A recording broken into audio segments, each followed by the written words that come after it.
Fascist খুনি হাসিনা দেশ ছেড়ে দেয়, সেদিনই আমাদের সামনে চলে আসে, যাদেরকে আমরা দেখতাম রাজপথে আমাদের ছেলেদের উপরে, মানুষের উপরে, বড় বড় সমাবেশগুলিতে ভীষণভাবে অত্যাচার করত। এটা আমরা জানতাম যে হেলমেট বাহিনী, তারাই হেলমেট, মোটরসাইকেল হেলমেট পরে করতো। কিন্তু আমরা দেখতে পেলাম যে হাসিনা চলে যাওয়ার পর হেলমেটের মধ্যে থেকে বের হয়ে আসলো গুপ্ত বাহিনী।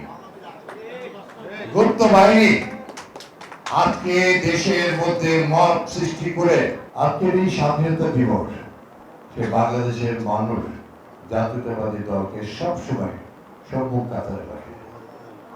আমাদের এই দলে অনেক, আমাদের নেতা শহীদ জিয়া অনেক বীর মুক্তিযোদ্ধাদের সমন্বয়ে এই দল গঠিত।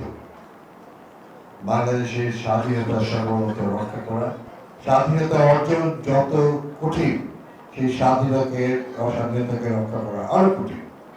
আজকে আমাদের প্রধানমন্ত্রী সেটা বুঝতে, এবং আমাদের স্পিচ, আমাদের ঘোষণা, আমাদের নেতার ঘোষণা, সবার আগে বাংলাদেশ আমাদের কোনো প্রভু নয়, সবাই আমাদের বন্ধু থাকতে পারে। বাংলাদেশের মানুষই হচ্ছে আমাদের সব, আমাদের শক্তি, সাহস, দেশ রক্ষা করা সব কিছুতে। মন্ত্রী, এমপি, মেয়রের দল নয়, বাংলাদেশ জাতীয়তাবাদী দল, শহীদ জিয়ার ম্যাডামের আর বর্তমান জনাব তারেক রহমান সাহেবের, এই তিনজনই আমাদের নেতা। দুজন শাহাদত বরণ করেছেন, মারা গেছেন, আল্লাহ বেহেশতে নেই, একজন।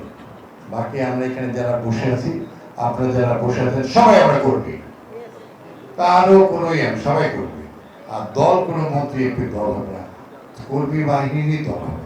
আপনারা যে সবাই মিলে বসে যে নির্দেশনা দিলেন, আমরা সেইভাবে চলব, স্থানীয় হবে। আর জাতীয় পর্যায়ে আমাদের দলের চেয়ারম্যান, মাননীয় প্রধানমন্ত্রী সংসদে একরকম দল আমাদের চলতে বলে, আমাদেরকে দলে দেশে সাধারণভাবে চলতে বলে। আমরা সততা নিষ্ঠার সঙ্গে যেন চলি, সেটার দিকে তিনি খেয়াল রাখেন, এবং আমরা যেন ভালো ব্যবহার করি।